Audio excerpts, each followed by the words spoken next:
أعوذ بالله من الشيطان الرجيم. بسم الله الرحمن الرحيم. يا أيها المزمل قم الليل إلا قليلا نصفه أو انقص منه قليلا أو زد عليه ورتل القرآن ترتيلا إنا سنلقي عليك قولا ثقيلا إن ناشئة الليل هي أشد وطئا وأقوم قيلا إن لك في النهار سبحا طويلا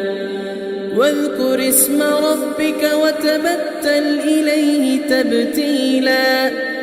رب المشرق والمغرب لا إله إلا هو فاتخذه وكيلا واصبر على ما يقولون واهجرهم هجرا جميلا وذرني والمكذبين أولي النعمة ومهلهم قليلا إن لدينا أنكالا وجحيما وطعاما ذا غصة وعذابا أليما يوم ترجف الأرض والجبال وكانت الجبال كثيبا مهيلا إنا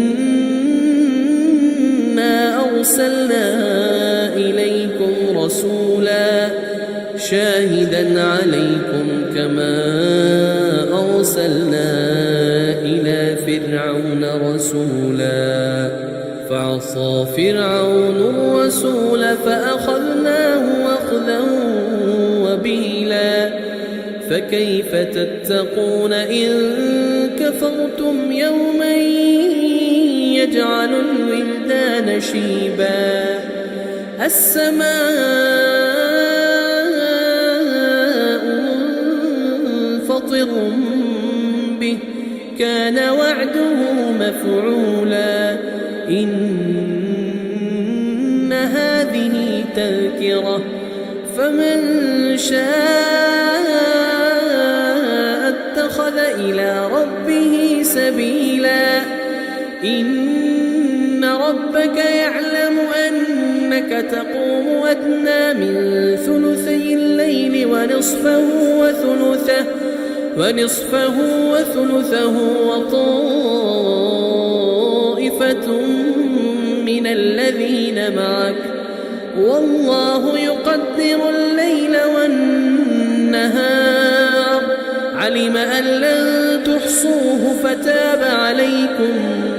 علم أن لن تحصوه فتاب عليكم فاقرؤوا ما تيسر من القرآن علم أن سيكون منكم مرضى وآخرون يضربون في الأرض يبتغون من فضل الله وآخرون يقاتلون في سبيل الله فاقرؤوا ما تيسر منه وأقيموا الصلاة وآتوا الزكاة وأقرضوا الله قرضا حسنا وما تقدموا لأنفسكم من خير تجدوه عند الله هو خيرا وأعظم أجرا واستغفروا الله